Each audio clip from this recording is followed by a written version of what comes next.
বাংলাদেশ জাতীয়তাবাদী দল বিএনপির নেতাকর্মীরা রাজনীতির মাঠে এখন অনেকটাই সক্রিয়।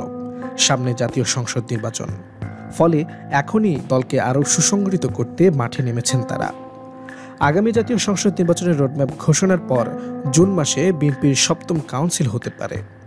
দলটির ত্যাগী ও বঞ্চিত নেতাকর্মীদের আশা, নেতৃত্বে তাদের জায়গা দেওয়া হবে। জাতীয় সম্মেলনে সশরীরে অংশ নেবেন দলটির ভারপ্রাপ্ত চেয়ারম্যান তারেক রহমান। এদিকে গতকাল শনিবার ব্রাহ্মণবাড়িয়া জেলা বিএনপির দ্বিবার্ষিক সম্মেলন হয়।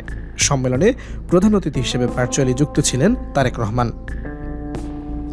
বিএনপির দলীয় সূত্র বলছে, এবছর দলের সপ্তম জাতীয় কাউন্সিল করতে চায় বিএনপি। এজন্য দায়িত্বশীল নেতাদের 2 মাসের মধ্যে 82